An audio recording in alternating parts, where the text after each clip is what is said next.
got so much motherfucking design on right now. Bring it down, bring it down, bring it down. I got 3 old guys, I'm the bitches on my line, and you know. Perkenalkan, nama saya Erling Greswani Sakaria. Di sini saya akan menjelaskan materi tentang Pancasila sebagai dasar negara Republik Indonesia. Pada hakikatnya, Pancasila mengandung 2 pengertian pokok, sebagai pandangan hidup bangsa Indonesia dan sebagai dasar negara Republik Indonesia. Dari kedua pengertian pokok ini, kemudian dilahirkan atau dapat ditarik berbagai pengertian-pengertian lainnya. Dalam berbagai pengajaran tentang Pancasila telah dialihkan bahwa Pancasila itu telah ada atau lahir bersamaan dengan lahirnya bangsa Indonesia.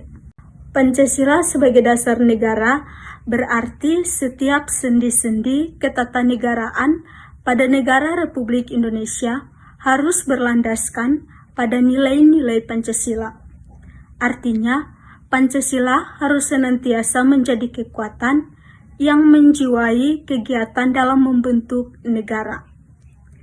Konsep Pancasila sebagai dasar negara dianjurkan oleh Insinyur Soekarno dalam pidatonya pada hari terakhir sidang pertama BPUPKI, tanggal 1 Juni 1945.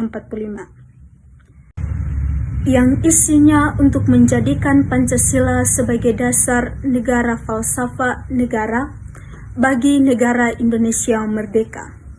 Usulan tersebut ternyata dapat diterima oleh seluruh anggota sidang. Sejak saat itu, Pancasila sebagai dasar negara yang mempunyai kedudukan sebagai berikut. Yang pertama, sumber dari segala sumber hukum di Indonesia. Yang kedua, meliputi suasana kebatinan dari Undang-Undang Dasar 1945. Yang ketiga, menciptakan cita-cita hukum bagi hukum dasar negara. Yang keempat, menjadi sumber semangat bagi Undang-Undang Dasar 1945.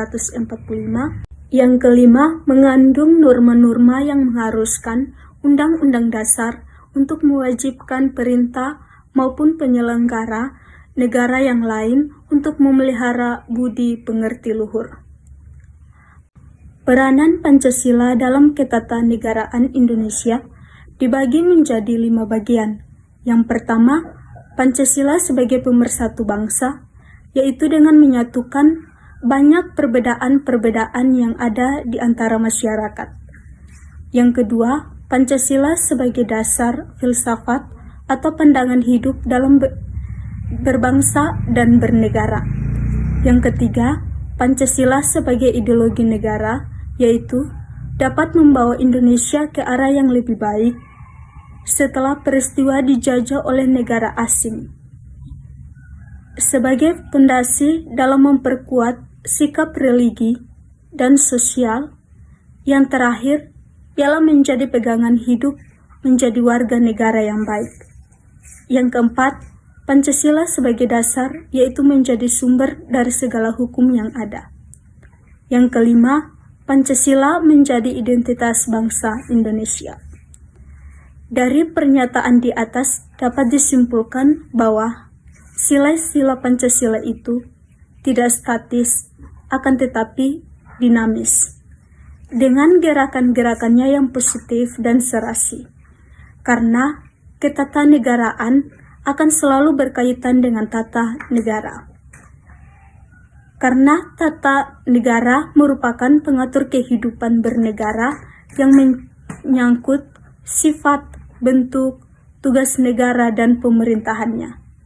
Karena banyak peristiwa-peristiwa penting yang terjadi, yaitu seperti krisis-krisis yang menimpa bangsa-bangsa dan negara, sebagai reaksi terhadap gejolak kehidupan bangsa, tampak menonjol satu atau beberapa sila saja.